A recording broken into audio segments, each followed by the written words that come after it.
Hello friends, this is Manali Boda, your teacher, your friend. I hope आप सब लोग अच्छे होंगे और आपकी स्टडी भी बहुत ही अच्छी चल रही होगी।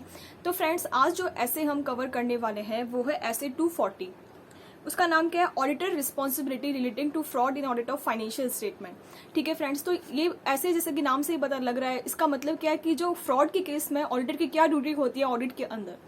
तो सबसे पहले तो फ्रॉड किसको बोलते हैं? तो फ्रॉड का मतलब क्या होता है? इंटेंशनली कुछ मिस स्टेटमेंट किया गया है। मिस स्टेटमेंट किसको बोलते हैं ये हम बेसिक डेफिनेशन में कवर कर चुके हैं कि जो भी हमारे फाइनेंशियल रिपोर्टिंग में दिख रहा है और जो एप्लीकेबल एफआरएफ के अकॉर्डिंग होना चाहिए उसके बीच का जो डिफरेंस होता है उसको मिस स्टेटमेंट बोलते हैं।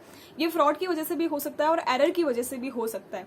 ठीक है फ्रेंड्स, तो मिस स्टेटमेंट या तो फाइनेंशियल रिपोर्टिंग की वजह से भी हो सकता है या फिर मिस अप्रोप्रिएशन ऑफ असेट की वजह से भी हो सकता है। मतलब असेट को हमने क्या किया कि बिजनेस असेट दिखा रहे हैं लेकिन हम उसको पर्सनल यूज कर रहे हैं, तो इस तरीके से मिस अप्रोप्रिएशन हो सकता है। कैश को हम घरेलू यूज के लिए यूज कर रहे हैं, तो इस तरीके से मिस अप्रोप्रिएशन हो सकता है।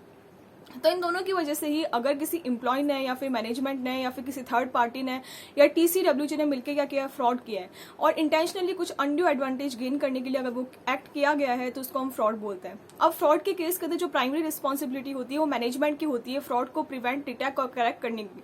ठीक है, तो लेकिन फ्रेंड्स अगर मैनेजमेंट खुद अगर फ्रॉड में इन्वॉल्व हो जाए, कल्यूजन कर ले वो, तो उस केस में ऑडिटर के लिए ये ढूंढना इम्पॉसिबल हो जाएगा। ठीक है, क्योंकि एम्प्लॉय फ्रॉड तो फिर भी ढूंढे जा सकते हैं लेकिन मैनेजमेंट फ्रॉड ढूंढना मुश्किल होता है। इसके अलावा जो एरर की वजह से मिस स्टेटमेंट होते हैं उनको ढूंढना आसान होता है, लेकिन फ्रॉड की वजह से जो भी मिस स्टेटमेंट होते हैं ये बहुत ही सोच समझ कर किया जाता है, इसलिए ऑडिटर के लिए ढूंढना मुश्किल होता है। अब फ्रॉड के केस में ऑडिटर की प्राइमरी ऑडिटर की रिस्पॉन्सिबिलिटी क्या होगी?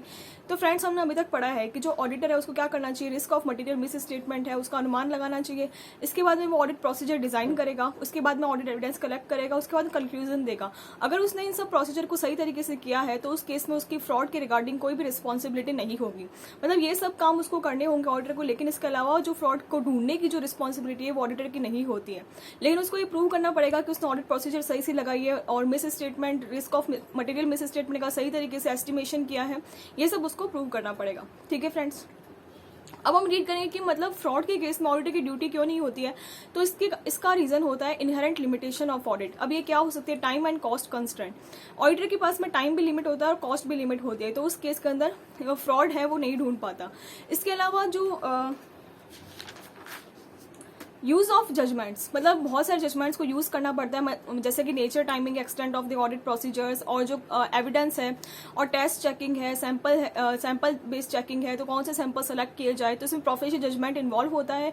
इसकी वजह से वो फ्रॉड को नहीं ढूंढ पाता है। इसके अलावा आता है यूज ऑफ टेस्टिंग, मतलब ऑडिटर 100% चेकिंग नहीं करता है, टेस्ट बेसिस पर चेक करता है। हो सकता है कि कुछ टेस्ट बेसिस पर चेक करने में कुछ ढूंढने से रह जाए। ठीक है, इसके अलावा जो ऑडिटर को एविडेंस मिलता है वो कंक्लूसिव एविडेंस नहीं होता है, मतलब वो परसुएसिव एविडेंस होता है लेकिन वो कंक्लूसिव नहीं होते, मतलब उसको देख के हम कंक्लूजन नहीं निकाल सकते कि यही है, क्योंकि उसमें ये फ्रॉड इन्वॉल्व हो सकता है। इसके अलावा जो मैनेजमेंट फ्रॉड होता है वो एम्प्लॉय फ्रॉड से ज्यादा उसमें सोच समझ कर किया जाता है, इसलिए ढूंढना उसको मुश्किल होता है। इसके अलावा जो एरर की वजह से फ्रॉड होता है एरर की वजह से जो मिस स्टेटमेंट होता है उसको तो फिर भी ऑडिटर ढूंढ सकता है, लेकिन फ्रॉड की वजह से अगर मिस स्टेटमेंट होगा तो ऑडिटर उसको नहीं ढूंढ पाएगा, क्योंकि उसको सोच समझकर मैनेजमेंट अगर करेगा तो ऑडिटर नहीं ढूंढ पाएगा। तो ये कुछ इनहेरेंट लिमिटेशंस थी। इसके अलावा inherent limitation of internal control, इसमें 2 पॉइंट और है। एक inherent limitation of internal control, internal control की भी कुछ इनहेरेंट लिमिटेशंस होती है जो आगे हम रीड करेंगे, उसकी वजह से भी ऑडिटर फ्रॉड को नहीं ढूंढ पाता। इसके अलावा है नेचर ऑफ ऑडिट प्रोसीजर्स, मतलब कि उसको रीजनेबल एश्योरेंस देनी होती है, वो एब्सोल्यूट एश्योरेंस नहीं देता है, high but not absolute assurance, इसलिए उसको रीजनेबल एश्योरेंस देनी होती है। ये भी इनहेरेंट लिमिटेशन है ऑडिट की। तो ये सब लिमिटेशन की वजह से जो ऑडिटर है उसको फ्रॉड के लिए हम नहीं कह सकते कि उसने फ्रॉड ढूंढ के नहीं बताया। ठीक है, तो ये इनहेरेंट लिमिटेशंस होती हैं। लेकिन यहाँ पर क्या लिखा है? To identify and assess the risk of material misstatement in the financial statement due to fraud, to obtain the sufficient and appropriate audit evidence about the assessed risk of material misstatement due to fraud through designing and implementing the appropriate response। अभी क्या बोल रहा है कि auditor को अगर वो financial statement की जब चेकिंग कर रहा था, उससे sufficient appropriate audit evidence collect की, ऑडिट प्रोसीजर्स लगाई, उसके ड्यूरिंग अगर उसको कोई फ्रॉड मिल जाता है तो उस केस में उसकी क्या रिस्पॉन्सिबिलिटी होगी, तो उसको क्या करना होगा? टीसीडब्ल्यूजी को कम्युनिकेट करना होगा। इसके अलावा कंपनी एक्ट के अंदर कुछ अदर्स उसको रिपोर्टिंग अथॉरिटी को बताना होता है, जो आगे हम रीड करेंगे। तो ये 2 रिस्पॉन्सिबिलिटी होती है। इसके अलावा फ्रॉड कहाँ कहाँ पर हो सकता है, कुछ एग्जाम्पल दे रखे हैं, इसको आपको याद नहीं करना है। बेसिकली अगर कोई डॉक्यूमेंट मिसिंग है, मतलब सेल्स इनवॉइस मिसिंग है, तो वहाँ पे फ्रॉड हो सकता है। ईयर एंडिंग की जो एंट्रीज होती है वहाँ पे हो सकता है। अगर कोई ऑथराइजेशन के बिना काम हुआ है तो वहाँ पे फ्रॉड हो सकता है। इसके अलावा अकाउंटिंग पॉलिसीज में अगर चेंज हो गया है, मतलब अकाउंटिंग पॉलिसीज के अकॉर्डिंग जो ट्रीटमेंट हुआ था वैसा होना चाहिए, वैसा नहीं हुआ, तो उस केस में भी फ्रॉड हो सकता है। तो ये कुछ एग्जाम्पल्स है, इसको आपको याद रखने की जरूरत नहीं है।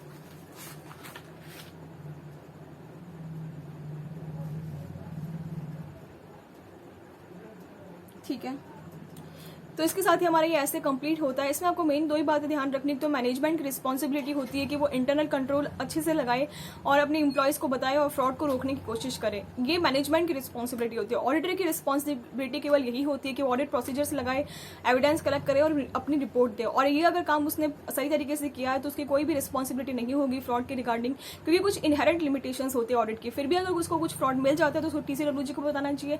इसके अलावा कंपनी एक्ट में कुछ अथॉरिटीज है, उनको बताना होता है, जो आगे हम रीड करेंगे। इसके साथ ही हमारा ये ऐसे कंप्लीट होता है।